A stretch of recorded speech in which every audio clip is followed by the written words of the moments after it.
Hey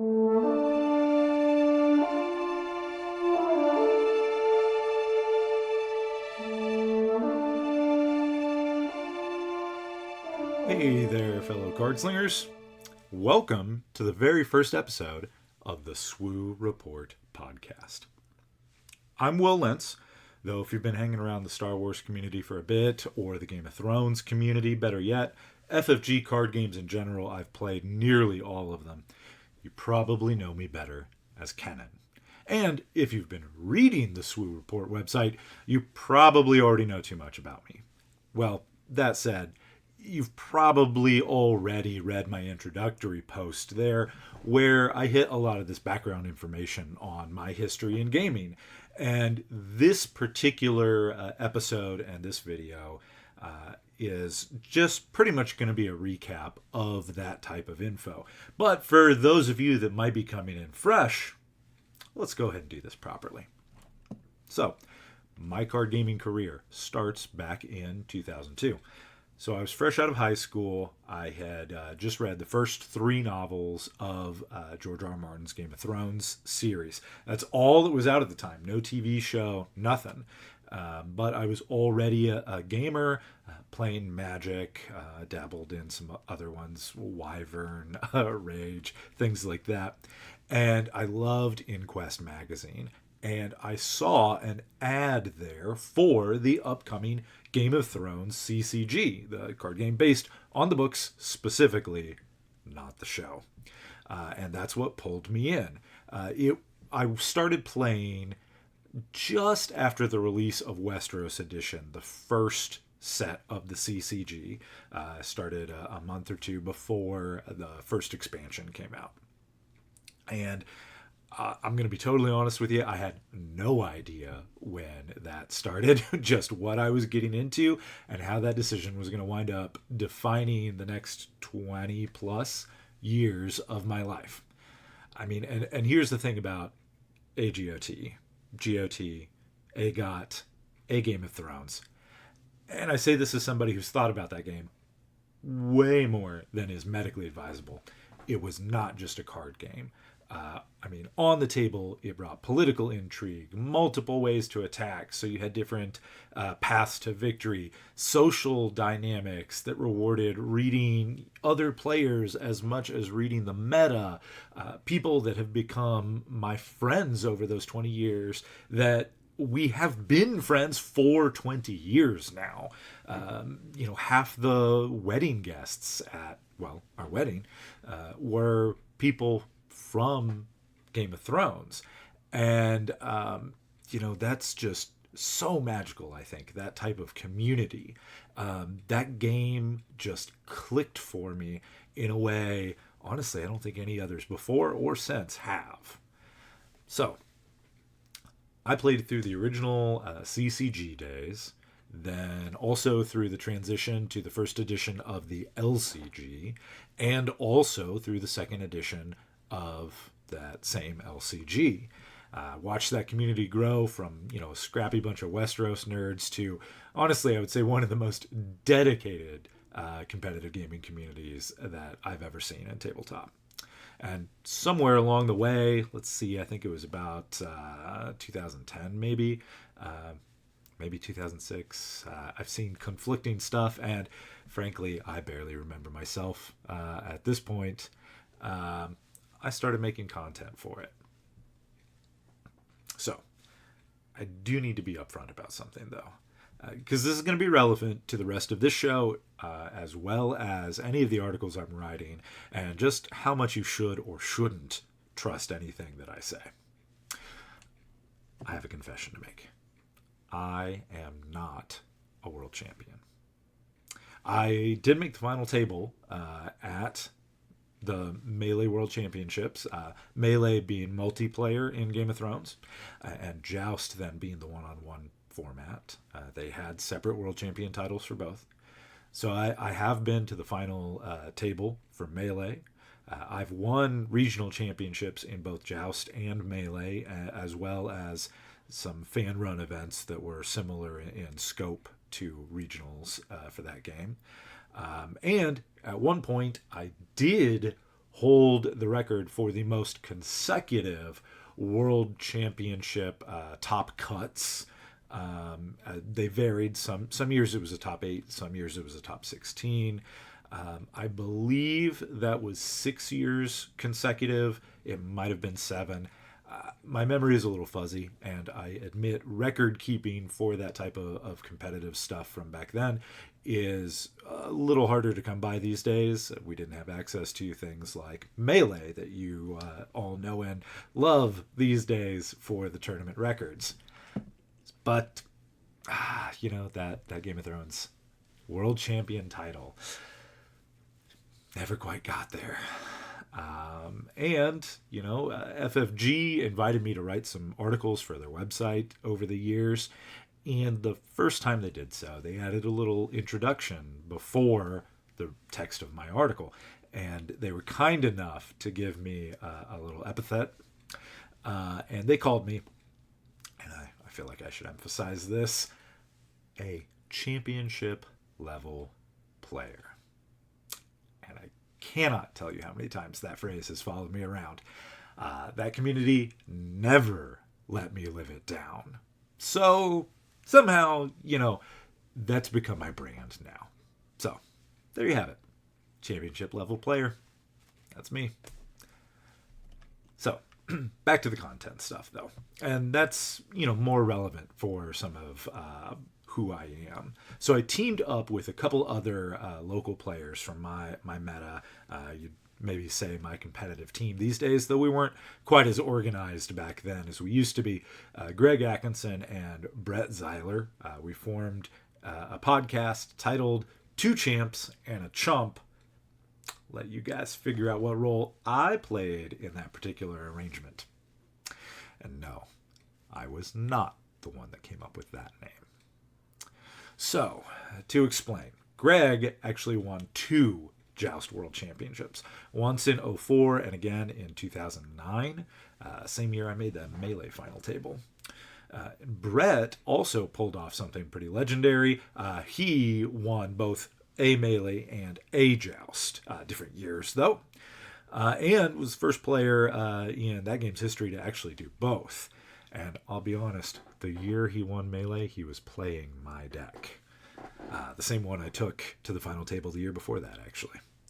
So, I was just kind of the guy that really, really loved talking about the game. They were the draws. The original idea, admittedly, was Greg's, but somehow kind of along the way, I took over the show, took over more and more production, editing, recording, scheduling, and so on. And well before the show actually wrapped, it was very much my show. So I ran that show, originally Two Champs and a Chump. Eventually, when the game relaunched to 2nd edition, I took the opportunity to change the name and changed it to the White Book, named after the book that recorded the deeds of the Kingsguard in Game of Thrones. So we ran that podcast with a variety of other co-hosts along with me for over 500 episodes. In fact, I was the only person to be featured in all 500 episodes. We hit tournament coverage, meta breakdowns, deck building tips, live deck builds, all kinds of wild tangents, and, definitely some wandering off into broader nerd culture. And we had a weekly segment called Props and Slops where we talked about whatever we were reading or watching that week. Mandalorian, Marvel, whatever had our attention. So the other 2 hosts that ended that show with me that had the second greatest tenures, they did essentially all of 2nd edition Game of Thrones with me, were Aaron Glazer and Roy Rogers, which some folks might possibly know from another game. They moved on afterward to Marvel Snap content, running a podcast called Snap Judgments, which I was initially going to be on. I think I did 2 or 3 episodes before I bowed out. But I will say, that name I can take credit for. So, that's podcasting level. On the writing side, I mentioned I wrote several articles for Fantasy Flight Games directly. I also wrote for several other platforms. I had a couple recurring columns on the Card Game DB website.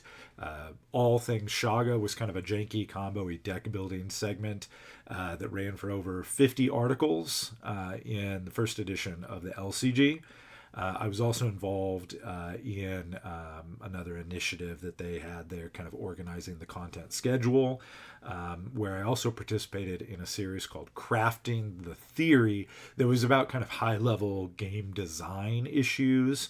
And that rotated among multiple authors. But I will say, and I'm still proud of this one, it featured an article that I wrote on a deep dive into the wide-reaching effects of a single card in that card game, Valor Morghulis, on the game design and balance of the entire thing. It was still up on Card Game DB if you're curious about that. Unfortunately, Card Game DB itself has recently gone down, so you'll have to look at a web archive or something if you're curious. So I also, like I said, wrote for the official FFG website all the way back starting in 2011. I created a series of player archetypes for FFG, and I've also done that for Star Wars Unlimited, which you can read here on the SWU Report. And it just, it never gets old seeing your name on the mothership. It was a great feeling. If they ever reach out to me again, wink, wink, nudge, nudge, I would love to do it again. So anyway, that tells you a little bit about that history. So what am I doing here now? Well, FFG, of course, retired Game of Thrones, or put it on hiatus. You know what? It's a bit of a sore spot with a bunch of the community. We won't dwell on exactly how that went down. It was a little awkward.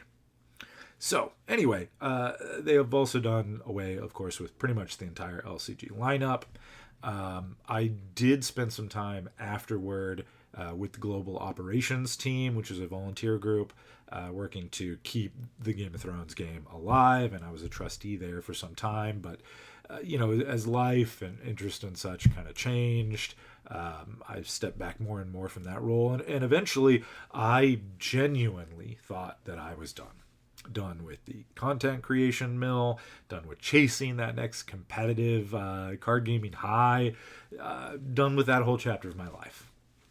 I had a good run, time to move on. And then some of my old Game of Thrones friends went ahead and picked up the game. By the end of that game, we had a team throughout the Midwest, kind of loosely affiliated, called the Golden Company. So several people from that group picked up Star Wars Unlimited. And I, again, still thought I was done. I didn't want to touch it. Until they just wouldn't shut up about it. And one of them eventually made me sit down and learn the game. I resisted. Sitting down to do it was grudging. But damned if I didn't have to admit that it was a very good game.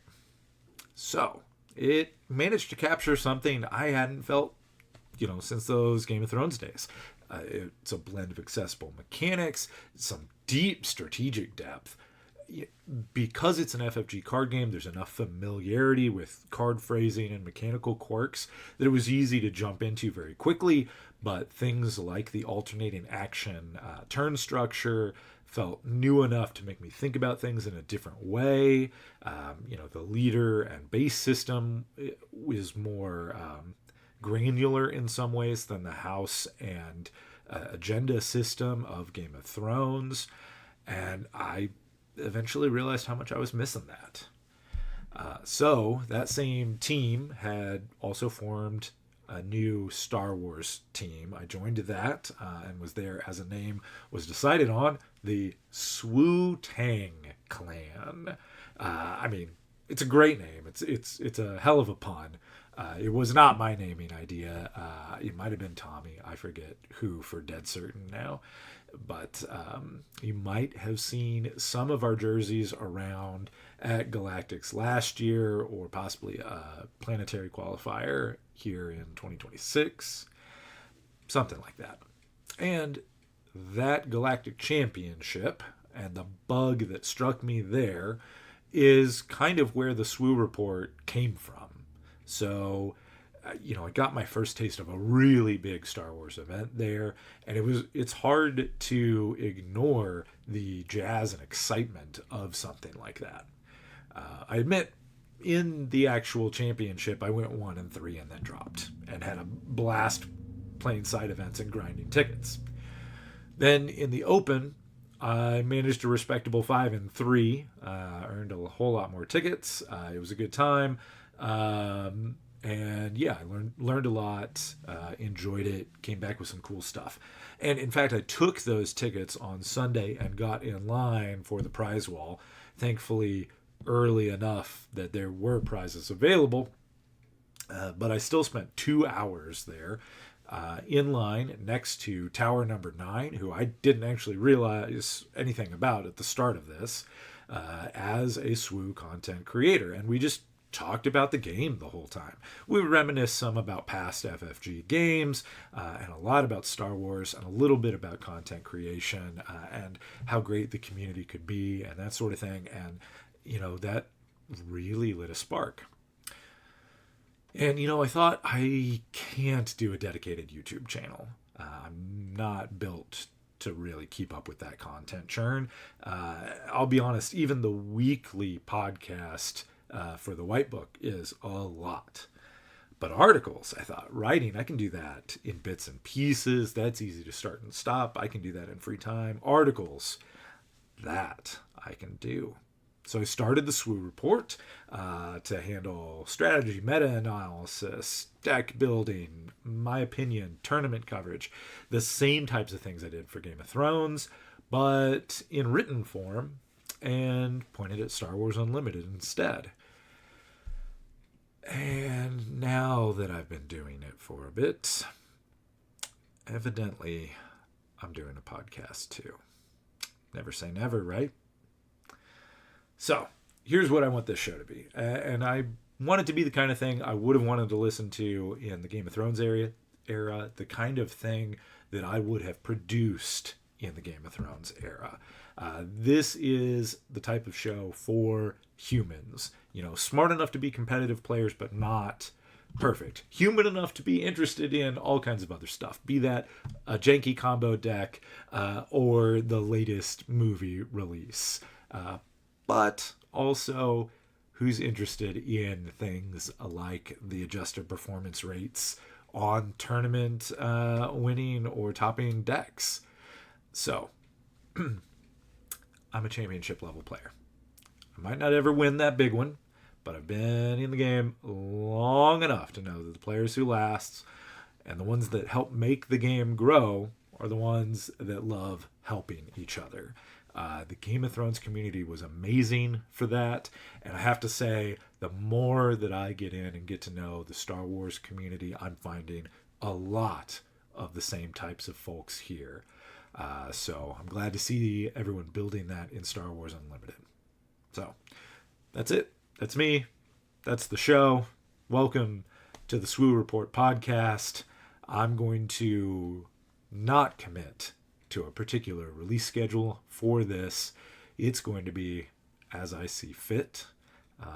There will be audio. There may be some video episodes like this one. We'll see where it goes. So, everyone, may the Force be with you.